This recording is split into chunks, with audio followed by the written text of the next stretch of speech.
O louvor é algo imprescindível num culto de adoração a Deus. Grupo de louvor é quem impulsiona a igreja, é quem leva a igreja a uma adoração, para depois Deus trazer a bênção através da palavra.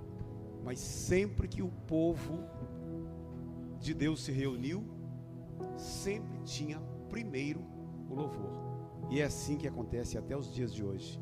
Glória a Deus pela vida de vocês. Eu estive aqui no outro domingo e foi maravilhoso o louvor. Hoje do mesmo jeito, hoje já tem um teclado, eu gosto disso. Eu amo isso. Na minha casa é mais aceitável não ter carne e verdura do que faltar teclado em casa. É bênção. Glória a Deus por tudo. Eu estou feliz de poder rever todos os irmãos. E entre eles eu convidei o meu nobre irmão, meu coordenador lá no Top. Eu sou legendário, tá, gente?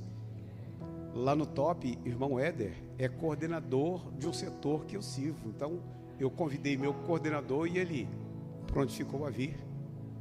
Que honra! A igreja conhecia? Imagina, né?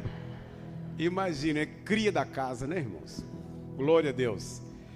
Pastor Erasmo, ele subiu nesse último Top. E eu quero crer que os filhos deles que estão ali, ó, forte, né, dinâmico, estão todos convencidos para o próximo correr, né? Correr para o Top. Amém? Não, a igreja disse amém. E eles? Amém?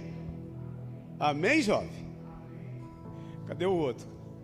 O outro está lá atrás. Você não vai escapar não, viu? Em nome de Jesus, encontramos lá. Tu me deve um abraço lá bem no topo. Glória a Deus. Hoje é culto de missões e eu quero compartilhar convosco uma palavra sobre uma missão muito interessante, porque a igreja tem missões na terra. A igreja não tem uma missão. A igreja tem vários tipos de missões. Entre as missões da igreja, eu preguei da última vez que estive aqui. Eu preguei sobre ser sal e ser luz. Esta é uma das missões da igreja. Ser sal. A irmã foi muito feliz, a irmã Rose foi muito feliz quando ela citou aqui que você, para falar, você vai com medo, mas que você possa pregar com o seu comportamento, com o seu procedimento, quando as pessoas veem Cristo em nós. Por isso que disse um escritor desconhecido, só se sabe que era inglês, que ele disse: pregue o evangelho, e se for preciso, use palavras. Então é maravilhoso, porque o nosso comportamento, quando nós somos sal, nós produzimos equilíbrio, nós produzimos tempero, e quando nós somos luz, nós produzimos um brilho que somente as trevas podem ver. Aqui está todos brilhando, ninguém brilha mais que ninguém, estamos todos num só brilho, só num só patamar. Mas quando saímos desse mundo de trevas, nós precisamos irradiar com a luz do evangelho que há em nós. Então eu quero compartilhar algo nessa noite. É muito comum e muito propenso que em culto de missões se fala tanto da missão no sentido de ir pregar, no sentido de cruzar fronteiras, no sentido de levantar um clamor pelos missionários. Tudo isso é maravilhoso, mas eu quero trazer hoje um entendimento muito importante, muito interessante e muito inteligente. Porque sem o que eu vou dizer, você não vai fazer missão. Sem o que eu vou dizer,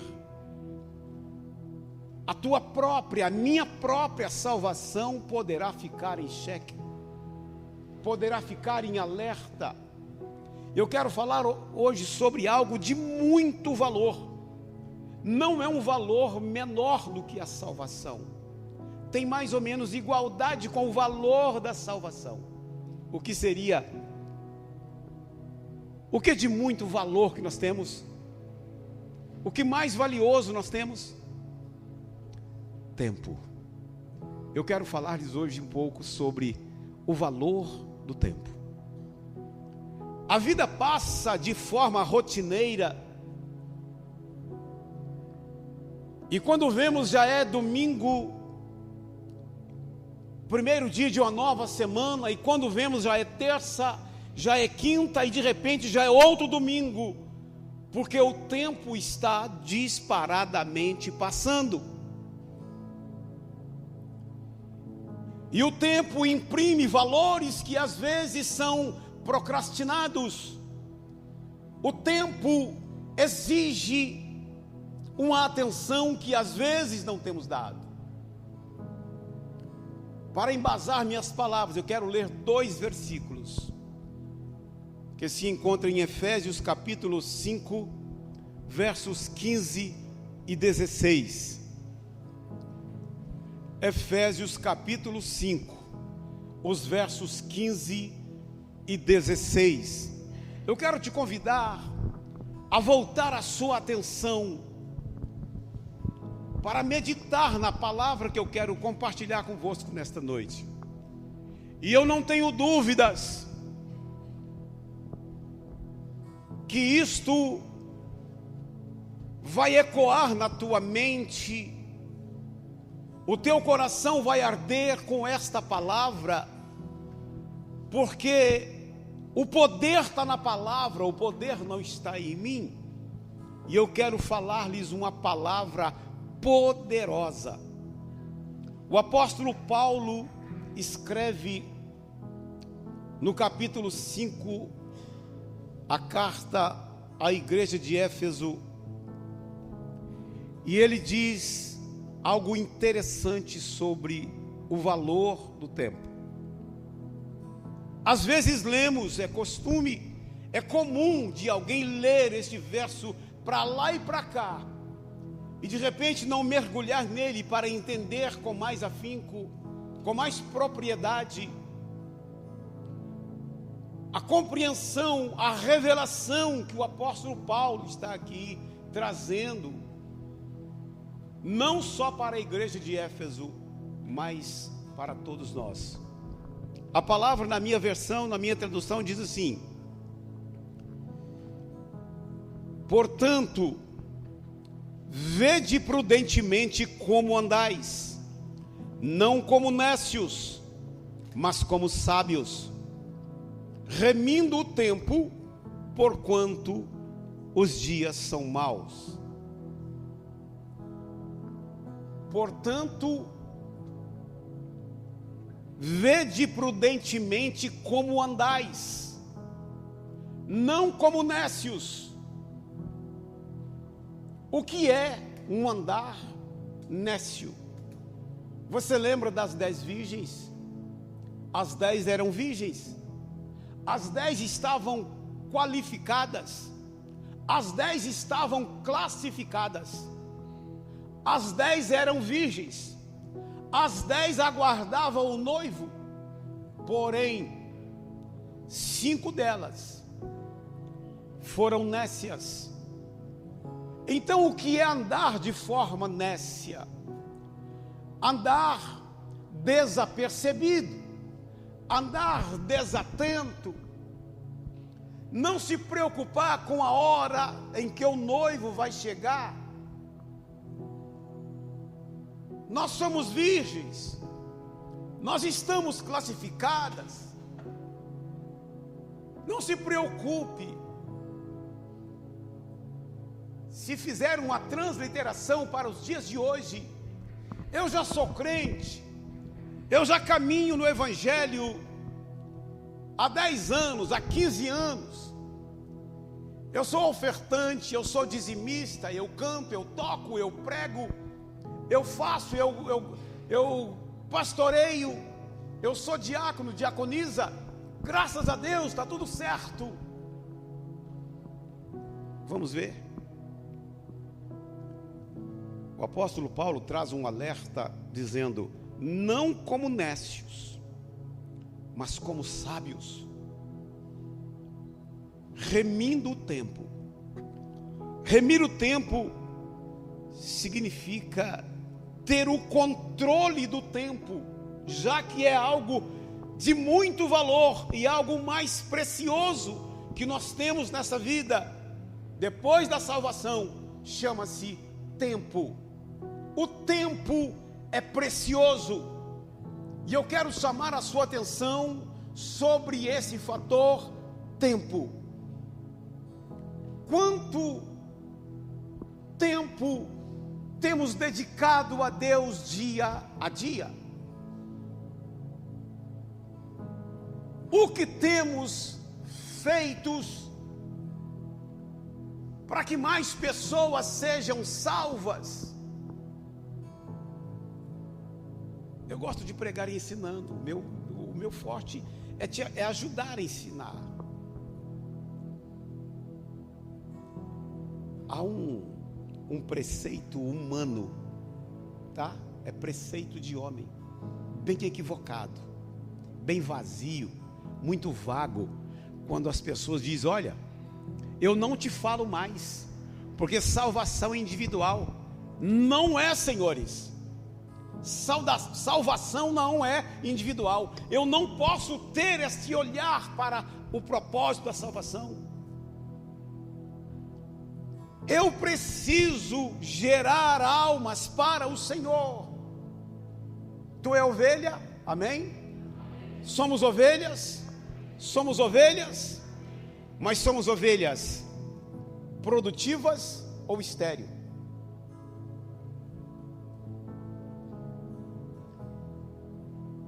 Miqueias capítulo 6, verso 6, a parte A, fala assim: olha, com que me apresentarei ao Senhor e me inclinarei ante o Deus Altíssimo? Com que? Mas Deus dá uma baita de uma resposta em Êxodo 23 e 15, a parte C do versículo. Ele fala: e ninguém apareça perante mim vazio. Será que dá para você pensar um pouquinho nisso? Esse capítulo 5 de Efésios chamou-me bastante a atenção, que é um capítulo composto de 33 versículos, de 7 em 7, os blocos de 7 em 7. O apóstolo Paulo traz algumas narrativas interessantes. Do verso 1 ao 7, ele fala sobre caminhar em amor fraternal. Aí ele pega mais 7 versos, do 8 ao 14, ele orienta como caminhar na luz. E ele continua ensinando do verso 15 ao 21.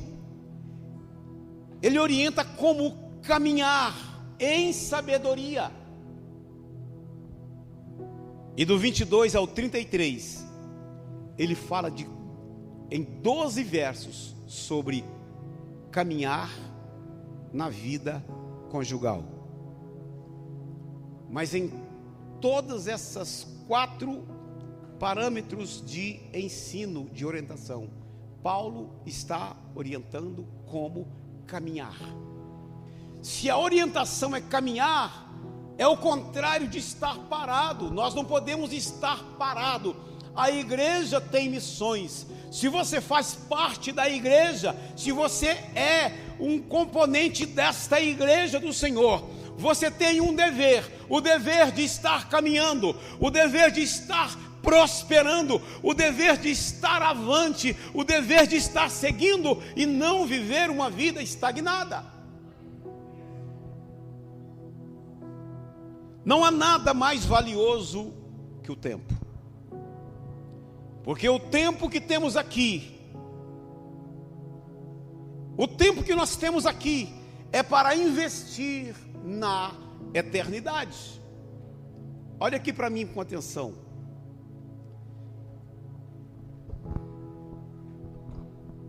A Bíblia diz em 1 João capítulo 5, verso 19, que o mundo jaz no maligno.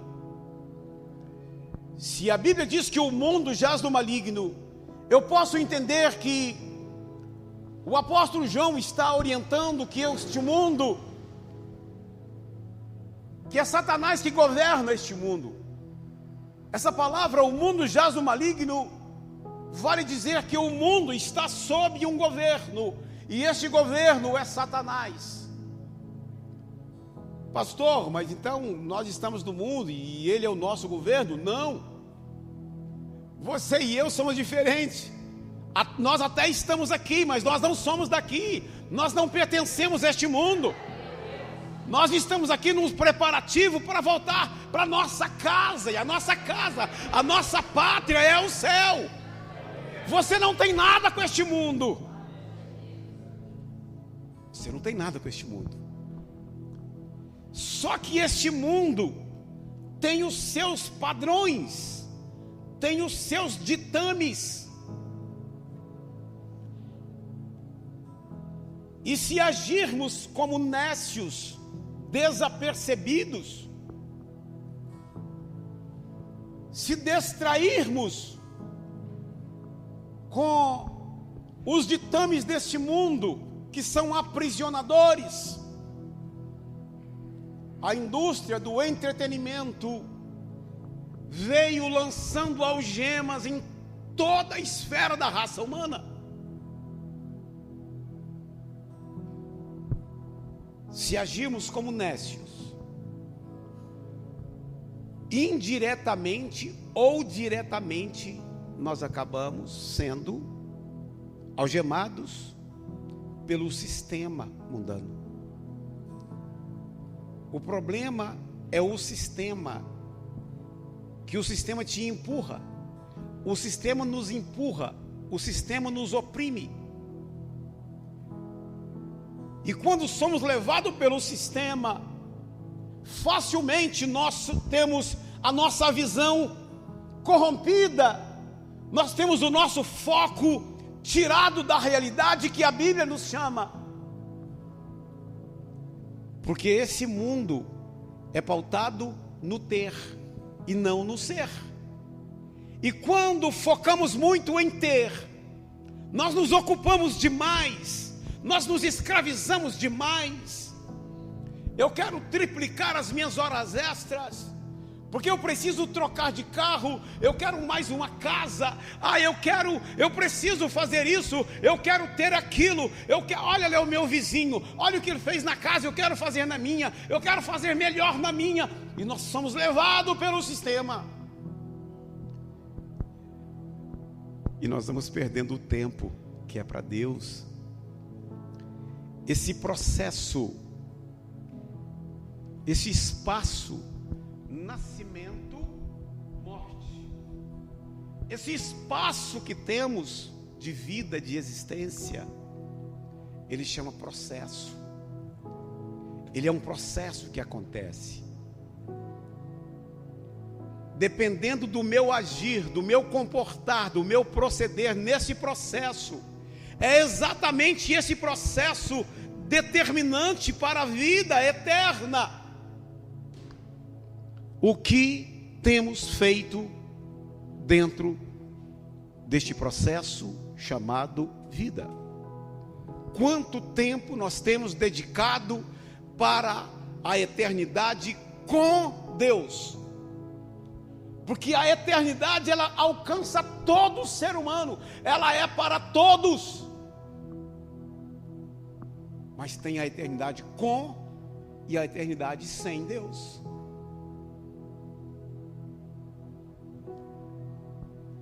Quando olhamos a palavra de Deus, Jesus nos orienta de todas as formas, das probabilidades, das possibilidades de fazer e perder o tempo e não ser nem conhecido do Pai. Mateus 7:21, Jesus vai dizer, o povo vai dizer: Senhor, no teu nome nós fizemos isso. Ó Senhor, eu fiz missão, no teu nome eu curei, no teu nome eu preguei, no teu nome eu fiz e aconteceu. Qual foi a resposta? Apartai-vos de mim, porque eu não te conheço. É por isso que não ter tempo para Deus é viver perdendo tempo. Não ter tempo para Deus é viver perdendo tempo. Você quer ver que pergunta interessante, intrigante eu vou te fazer? Quanto tempo de vida nós temos? Quanto tempo de vida você tem? Alguém arrisca uma resposta? Sim ou não? Só Deus sabe, né? Eu sei. Tu também sabe. Quanto tempo de vida nós temos? Só o hoje. O ontem já foi, nada se faz. O amanhã pertence a Deus. São exatos 19 horas e 18 minutos. Neste exato momento, nós estamos aqui, confortáveis, um louvor maravilhoso, abençoado, ouvindo uma palavra com gozo na alma, alguma coisa tocando. E nesse exato momento em que estamos aqui nesta adoração, tem muitas e muitas e muitas pessoas perdendo a sua vida, ou tendo a vida ceifada. Bloco de CTI, num leito de hospital, nas estradas, nas trocas de tiros. São muitos os que estão partindo para a eternidade agora, e não vão amanhecer a segunda-feira entre os seus entes queridos. O amanhã pertence a Deus, o ontem já foi. Por isso que hoje nós precisamos vivê-lo intensamente e adorar a Deus. Você já percebeu como funciona o tempo em nós? Como muitas vezes o tempo é tratado com desleixo? Você já percebeu como nós às vezes aceleramos tudo de uma vez? Mas sabe onde? Quando a coisa aperta. Por exemplo, está tudo bem, saúde, ok. O filho, a filha, o pai, a mãe, família, tudo saúde, que bênção. Às vezes não preocupamos, às vezes não investimos tanto em Deus, às vezes não dedicamos tanto a Deus. Mas de repente, vem uma dor súbita, insuportável, e corre no médico, e chega no médico, e o médico meneia a cabeça, depois de um resultado, e diz para o pai: olha pai, só um milagre, tua esposa só um milagre. Ou olha senhora, teu esposo só milagre, a medicina não tem recurso. Como você passa a dedicar a Deus? Como é que nós dedicamos a Deus quando deparamos com um anúncio de morte iminente? Por isso, quanto valorizamos o tempo para Deus?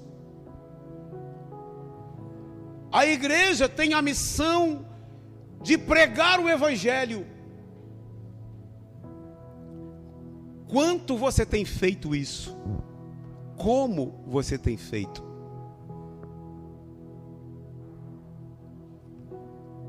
Quando se trata de tempo, o que significa ter um emprego? Olha, graças a Deus eu consegui um emprego e volta correndo celebrando, não é? A filha, o filho, o irmão, o marido. Oh, glória a Deus, abriu a porta de emprego. O que significa ter o emprego? Eu só vou vender tempo, eu só vou vender horas. Empregar é vender hora. Eu vou trabalhar para uma empresa vendendo horas para me ter recursos. Mas Deus nos dá 24 horas, uma data, né? 8 horas pela lei da CLT. A gente trabalha. 8 horas a gente dorme, descanso para recompor. E as outras 8 horas? Como distribuímos o nosso tempo diário? Quanto você faz de missão nessas últimas 8 horas? O que nós temos feito? Na tua casa, todos já são salvos? Na tua família, todos já servem ao Senhor, professam a mesma fé? Talvez não. Não são todos os que podem dizer: eu e minha casa servimos ao Senhor. Por graça, por misericórdia, eu e minha esposa podemos dizer: eu e minha casa servimos ao Senhor. Filhos, nora, genros, netos, todos servimos ao Senhor. O que você tem sido na tua família? Tu tem sido uma semente que está sendo incubado e o Evangelho está fluindo? Você tem sido visto como na família? Deixa eu caminhar um pouquinho mais. Quanto investimos em coisas espirituais por dia? Amados irmãos, nunca se viu uma era de aprisionamento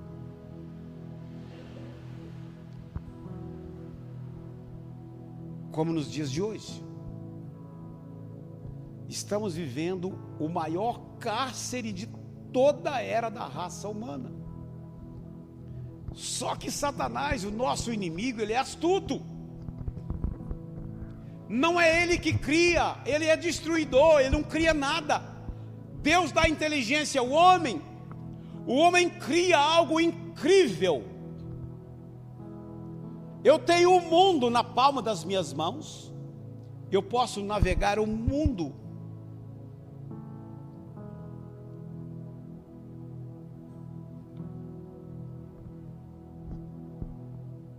Satanás fica de olho e é estratégico. Olha, todo mundo é todo dia, o dia todo. Gente, olha lá, o arroz queimou.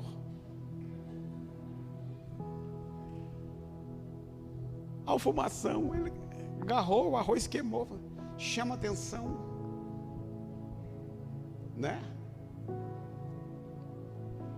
Pois a água secou, está cozinhando a panela vazia. Porque as pessoas estão dominadas.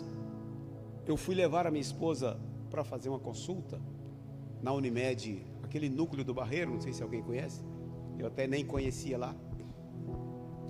Uma ala tão gigante, nossa, dá umas 3 vezes esse tamanho aqui, cheio de portas de salas de atendimentos, né?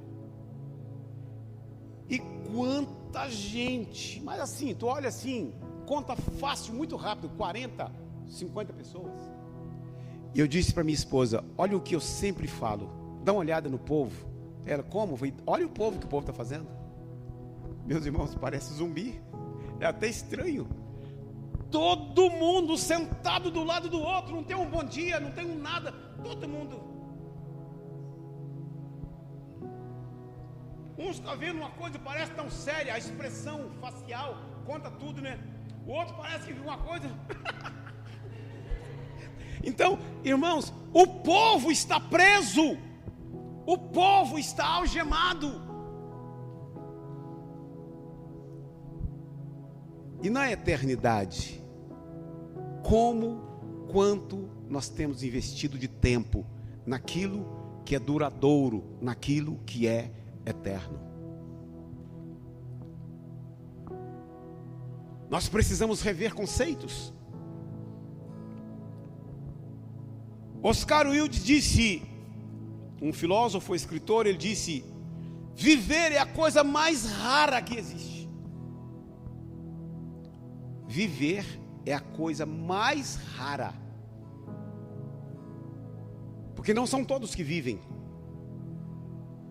Muitos apenas existem. O que é viver? O que é apenas existir? Viver uma vida saudável é saber apreciar o tempo. Viver uma vida agradável. E quando eu quero viver uma vida agradável, ela não deve ser de cunho de cobrança. Para que eu viva uma vida agradável, viver agradável é eu ser agradável ao meu semelhante.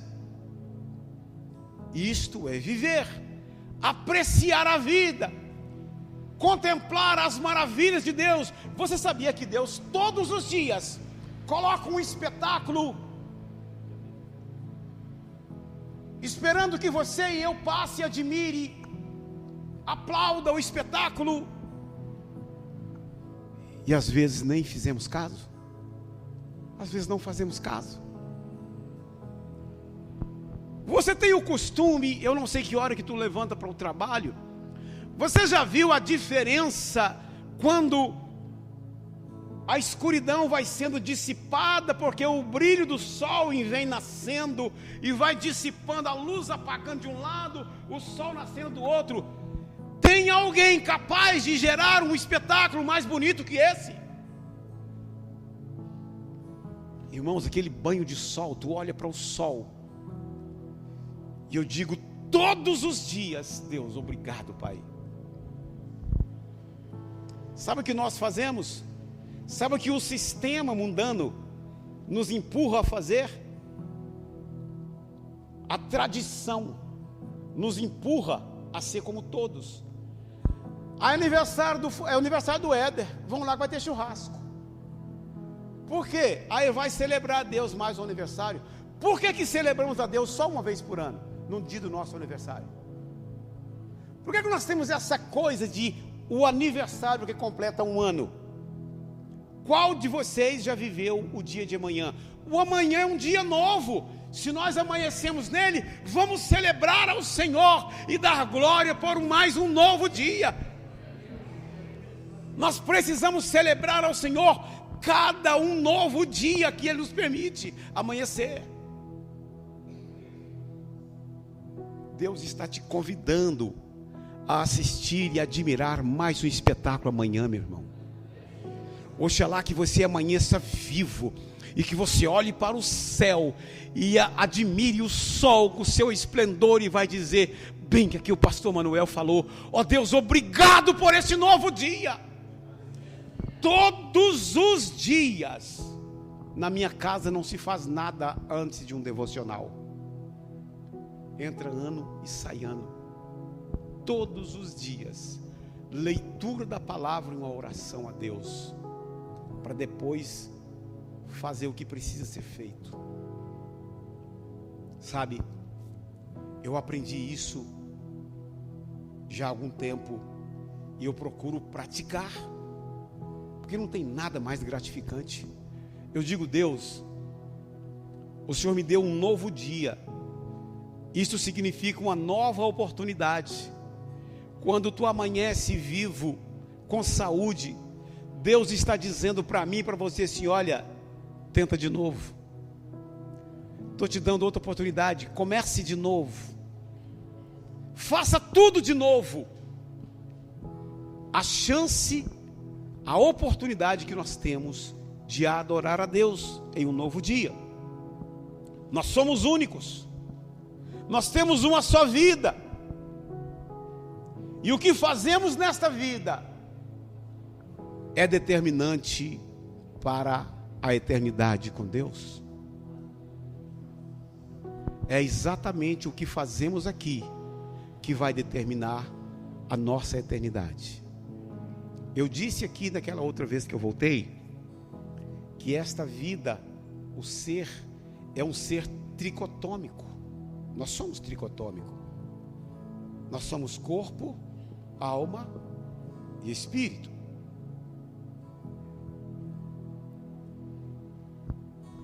Há um equívoco muito grande de crente fazendo orações erradas. O apóstolo Paulo, quando escreve aos romanos, ele fala: vocês precisam prestar culto racionais, culto com raciocínio, com inteligência. E de repente fica lançando palavra que não chega no teto. Que palavra, pastor? Palavra de oração como: ó Deus, toca a minha alma, Senhor. Toca, Senhor, a minha alma. Ó Deus, limpa meu coração. Que história é essa? Quanta gente tem essa oração? Deus é faxineiro.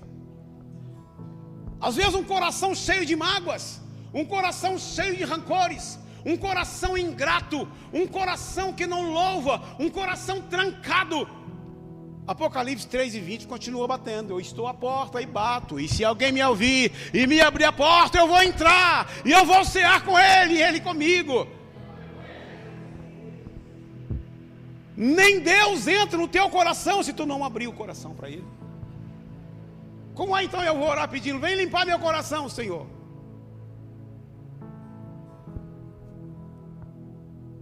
Sabe, irmãos, nós precisamos investir tempo. E se existe um investimento que não existe valor que supera, é o tempo de aprender essa palavra.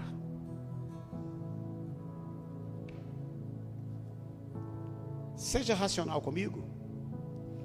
Nós vivemos hoje o ápice da tecnologia, amém?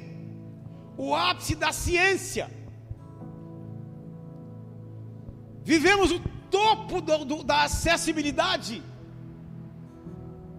Você senta confortavelmente numa poltrona e você é capaz de assistir em tempo real, conversar com um parente, um amigo que está no Japão. Ou seja, nós temos todo o conforto e tecnologia a nosso favor.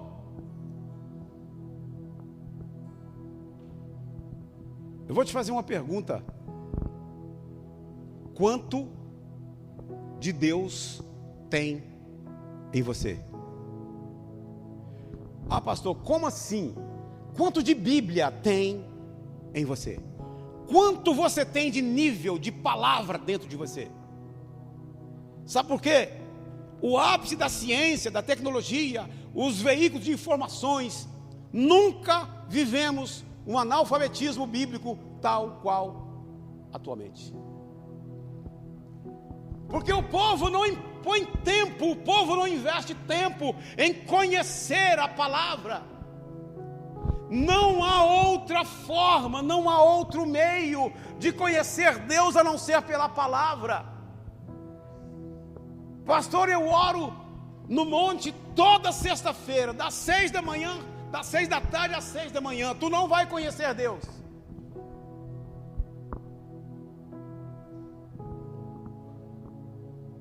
Se eu viver só orando, eu não vou conhecer. Não vai conhecer Deus, irmão. Deus só se revela através da palavra. Só a palavra tem o poder de revelar esse Deus maravilhoso que te escolheu para viver com Ele.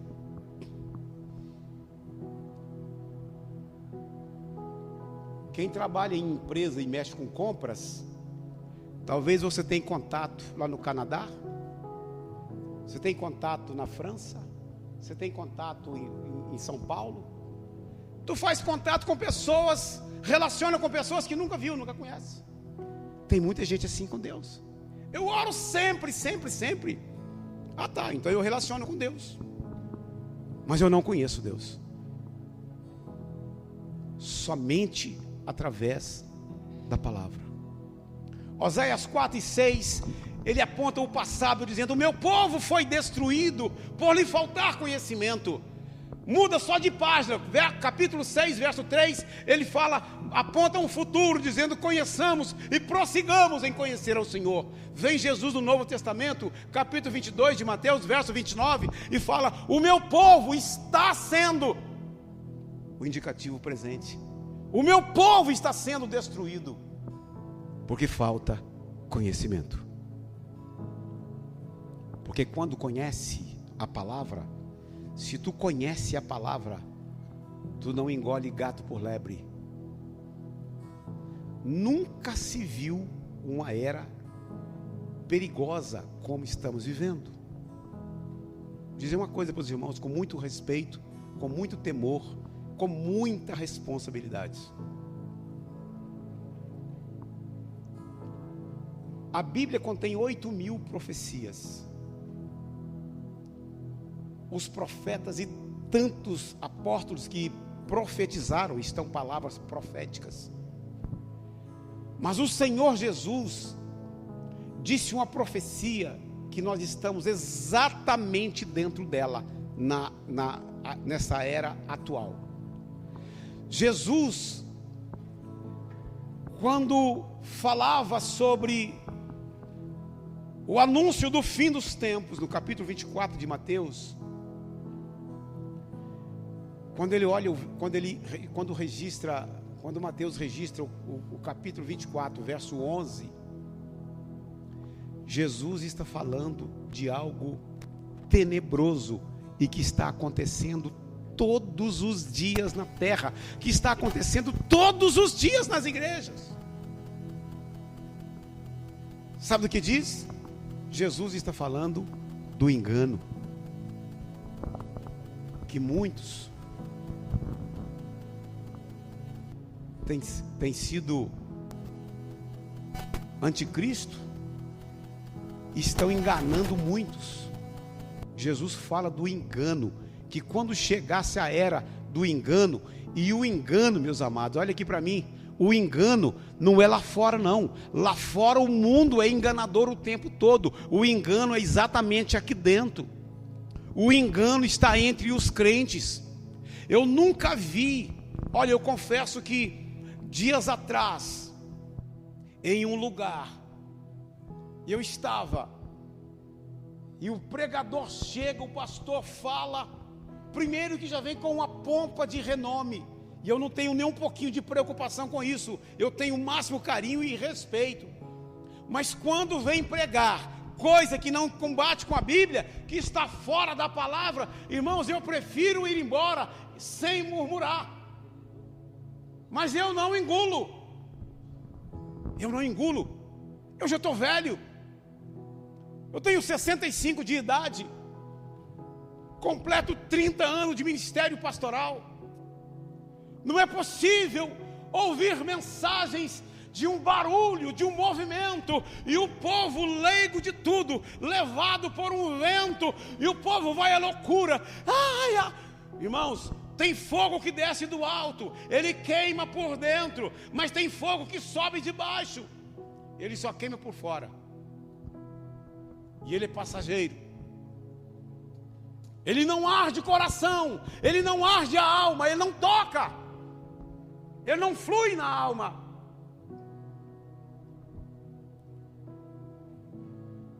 Eu nunca vi um tempo de um besterol como temos vivido. Alguém que acha, sabe por quê? Eu estou te pregando uma palavra, te dando o endereço na Bíblia de tudo que eu estou te falando. Sabe, a palavra de Deus é muito simples. Jesus deu o exemplo de maior simplicidade. lavando o pé de discípulo, Jesus morrendo num calvário como malfeitor. Jesus deu o exemplo de maior simplicidade. A palavra é muito simples, mas as pessoas não aceitam pregar e ver assim sentado.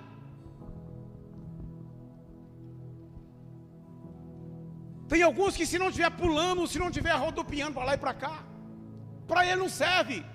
Eu não tenho essa preocupação, porque o verdadeiro avivamento não é aquilo que te faz pular e andar para lá, para cá e gritar e se jogar no chão. Não, o verdadeiro avivamento é aquilo que mexe com o teu espírito e reacende aquilo que está meio opaco, aquilo que está meio apagado. Aí o fogo do evangelho, a palavra tem suficiência, a palavra tem poder. O poder é da palavra, o poder não é do homem. Eu nunca vi um tempo perigoso como temos vivido.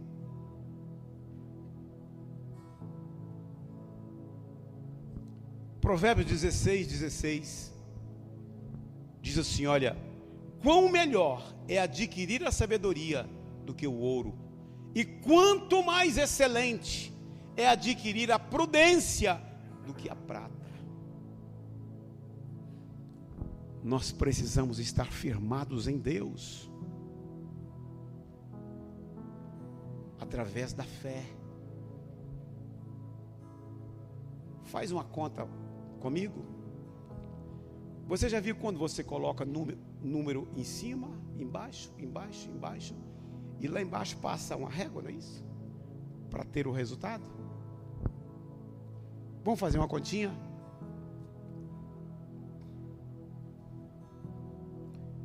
Hebreus 11:6 diz que sem fé é impossível agradar.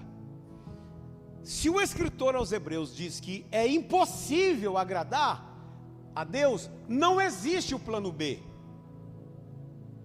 Não precisa tentar um jeitinho brasileiro, um jeitinho mineiro.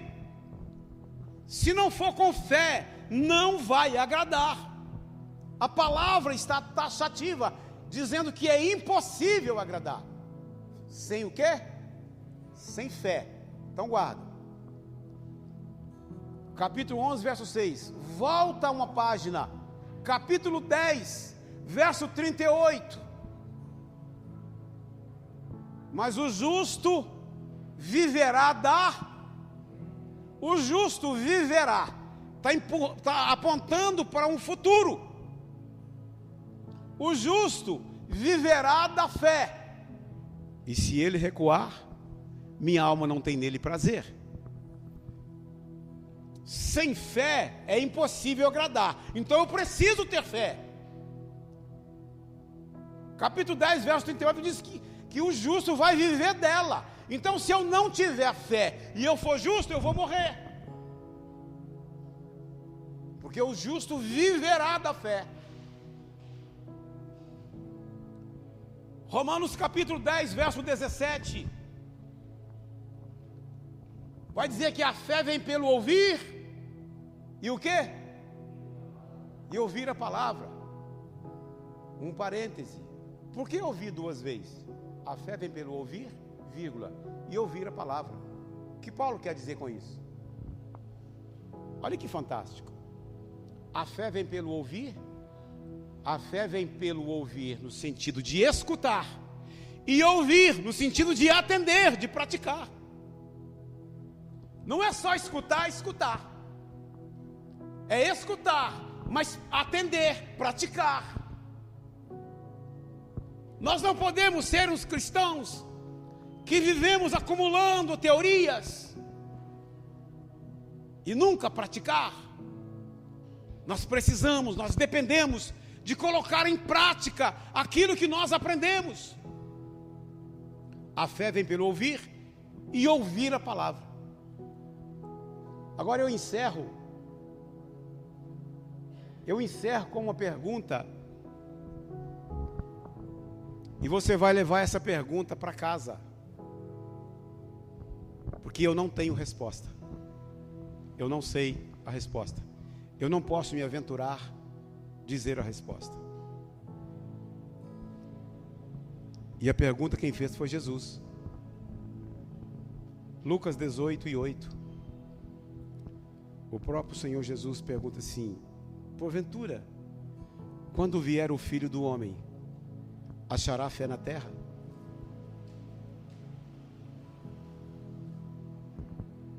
Você consegue raciocinar um pouco comigo? Porventura, o Senhor Jesus perguntando: porventura, quando vier o Filho do Homem, ele vai encontrar fé na terra? A fé vem pelo ouvir e ouvir a palavra. A fé vem porque tu está escutando a palavra e você vai praticar a palavra. Se você já sabe, se já entendeu as missões que a igreja tem, você já sai daqui fazendo o seu papel, já sai daqui cumprindo o seu papel, para dizer: Senhor, eu me levanto e me proponho, Senhor, a te servir melhor. Deus, eu quero ser melhor do que ontem. Nós precisamos estar incomodados com a maneira que o mundo está e que a igreja está vivendo. Nós precisamos remir o tempo, saber administrar o tempo, investir tempo, porque os dias são maus. Os dias são maus. Colossenses 4:5 diz: andai com sabedoria para com os que estão de fora, remindo o tempo. Verso 6: a vossa palavra seja sempre agradável, temperada com sal, para que saibais como responder aos outros. Qual tem sido suas palavras? Você tem tido palavras agradáveis? Suas palavras têm sido temperadas com sal? Você tem o Espírito Santo dentro de você, que flui na tua vida. E com o Espírito Santo dentro no seu interior, quais têm sido suas palavras? Suas palavras são agradáveis? Suas palavras têm tempero? Suas palavras atraem ou suas palavras afastam? Nós precisamos pensar nisso. Eu preciso entender que eu estou caminhando com Jesus aqui, num treinamento para viver no céu. Você não está aqui por acaso. Você está aqui, não é porque Deus precisa de você, mas Deus conta com você. Deus não precisa de nós, mas Ele conta conosco. Você é um escolhido, você é uma escolhida de Deus, e você precisa pensar nisso com a responsabilidade da missão que Deus colocou sobre os seus ombros, porque Deus vai requerer de nós. Nós precisamos nos preparar cada dia. Nós precisamos nos preparar. Como que eu preparo, pastor? Não existe preparo sem renúncia. Esqueça que tu vai seguir Jesus. Esqueça que você vai alegrar a Jesus o coração do Pai, se não tiver renúncia. Esse tem sido o problema da raça humana. Eu quero ser crente, mas tem que ser do meu jeito. Eu até aceito essa proposta, mas assim eu não faço. Eu faço se for assim. O pastor me mandou ir para lá, mas eu vou para cá. Então vai, Jonas. Tem um peixe te esperando.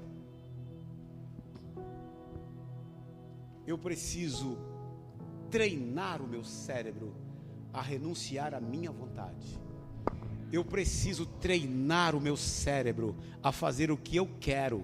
As pessoas entendem que o cérebro, que que esses encéfalos que nós temos, as pessoas entendem, acham, pensam que o cérebro é dominante. Pelo contrário, ele é o teu escravo. O nosso cérebro, ele precisa trabalhar para nós. É nós que damos ordem para o cérebro. Olha, tu não vai pensar assim, tu vai pensar, vai processar, é assim. Mas o que dá ordem para o cérebro, pastor? A mente. Ué, mas qual que é a diferença da mente e cérebro? Mente não é o mesmo que cérebro. Mente é o mesmo que alma. Mente, a nossa mente é a nossa alma. O nosso cérebro é o nosso aparelho psíquico.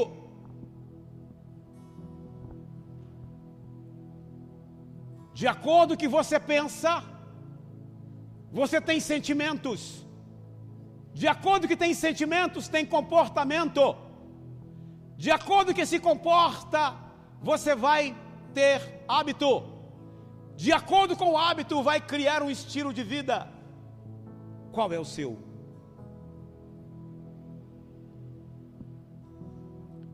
Queria te convidar a ficar sobre os pés.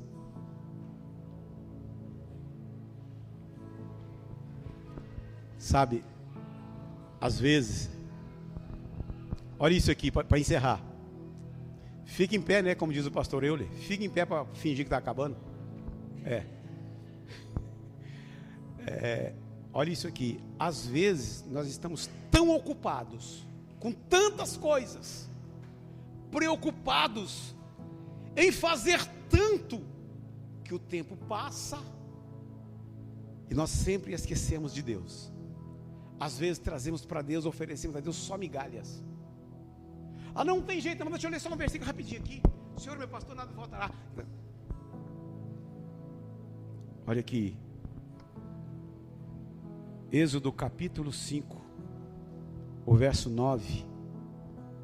Em Êxodo capítulo 5, verso 9. Sabe o que diz? Ela fala assim que, olha, é uma ordem de Faraó.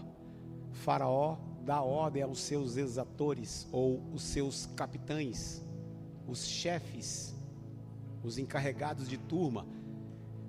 Ele fala assim, olha, agrave o trabalho desse povo. Ou seja, dobra o trabalho. E olha como encerra o versículo. Para que eles não tenham tempo de querer e celebrar a festa a esse Deus que eles falam. Dobre o trabalho. Ocupem esses homens. Pode ler lá. Pode conferir lá depois. Êxodo 5 e 9. Faraó mandou dobrar o trabalho, porque o povo insistia para ir no deserto celebrar ao Senhor. E Faraó enfiava serviço, mandou dobrar. Sabe para quê? Para que eles não tivessem tempo. Como que está o teu cotidiano? Ainda no capítulo 8, versos 27 e 28. Eu posso estar velho, mas o cérebro funciona, tá? Êxodo ainda, capítulo 8, versos 27 e 28. O verso 27 fala assim que, olha, então vá, mas não vá tão longe. As pragas vinham, mediante, correspondente à proposta de Moisés. Quando a praga parava, ele não deixava o povo ir. Até que eles insistiram tanto, e Faraó começou a ceder. No capítulo 8, no verso 27, ele fala assim, então vá, mas não vá tão longe, eu preciso estar vendo vocês. Sabe o que está acontecendo hoje, irmão? Só está repetindo isso. Tem muito crente até indo para a igreja, mas não sabe que Satanás está te vendo de longe, não perdeu você de mira. Às vezes um pé na igreja, um pé no mundo. Eu faço as coisas espirituais, mas quando tem uma festinha, eu vou. Não vou fazer nada de errado, eu vou. Eu vou fazer isso, eu vou fazer aquilo, eu vou participar assim, vou participar. Sabe, irmãos, nós precisamos sair da mira de Satanás. Nós precisamos ter distância dele, porque ele já foi julgado. Eu e você não. Eu e você estamos debaixo de uma graça que é derramada. Aproveite esta graça hoje, mergulhe nessa graça hoje. Aproveite essa graça, ela é derramada sobre a sua vida, sobre a sua casa, sobre a sua família. Pai, nós te adoramos, Pai. Nós te celebramos, Deus. Queremos pedir aqui, Senhor, abra os nossos olhos cada dia. Ó Deus, eu quero aqui, como ministro do teu evangelho, ter uma boca profética para este povo, para esta igreja. Ó Deus, que nenhum destes se percam, Senhor, mas que eles possam compreender, Senhor, esta palavra, que eles possam não ser ouvintes esquecidos, mas praticantes da tua palavra. Ó Deus, esta missão que o Senhor deu para esta igreja, que ela possa estar em plena atividade, ó Deus, que possa gerar filhos, que possa gerar almas para o teu reino, ó Deus, e caminhar avante, seguindo avante, ó Deus, em nome de Jesus, triunfante, vencendo os dardos inflamados do maligno. Ó Deus, que caia por terra, Senhor, toda a resistência, que caia por terra todo o desânimo, que caia por terra todo o embaraço para os teus filhos, e que possam caminhar, Senhor, dia após dia, rumo às mansões celestiais. Nós oramos, amém, amém e amém. Que Deus te abençoe.